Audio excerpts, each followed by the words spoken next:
Gavana wa Mombasa Abdul Somad Sharif Nasir amezuia shughuli zote za michezo ya majini katika kaunti ya Mombasa. Uamuzi huu umefuatia tukio la watu watatu kuzama maji wakati wa michezo ya majini katika eneo la Chuda. Hadi kufikia sasa miili mitatu imepatikana maeneo tofauti katika fuo za bahari Hindi.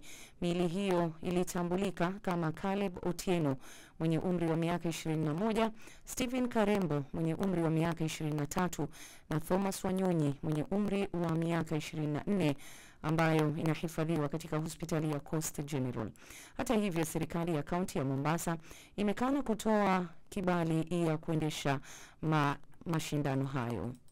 Na tukisonga mbele ni kwa serikali hivi karibuni itaunda hazina ya kitaifa ya miundombinu ambayo itasaidia kuchangisha fedha kwa ajili ya miradi mikubwa ya miundo msingi inayolenga kuipeleka Kenya kwenye ligi ya nchi zilizoendelea. Rais William Ruto ametangaza.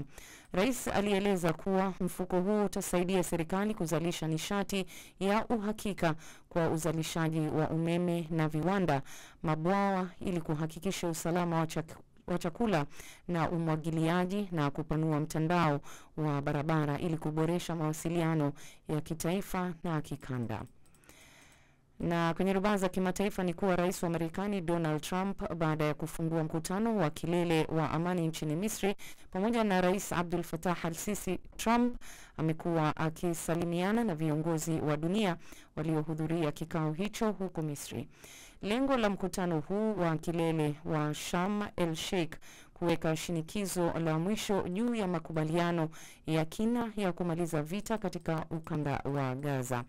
Na baraza la familia za mateka na waliopotea limetaka serikali kusitisha mara moja utekelezaji wa makubaliano yoyote yaliyopo hadi miili ya mateka wote waliopoteza maisha irejeshwe kutoka Gaza.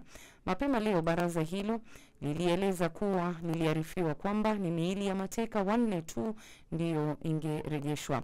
Baada ya Hamas ilithibitisha majina ya mateka hao 4 na kusema kuwa miili yao itarudishwa. Mwisho wa mukhtasari wa habari, mpenzi msikilizaji, dakika nazo zikiwa ni 3 zimetoweka baada ya saa 3. Utaweza kupokea habari zaidi timiapo saa 4 kamili. Jina langu ni Ramla Abdi, endelea kuwa nasi.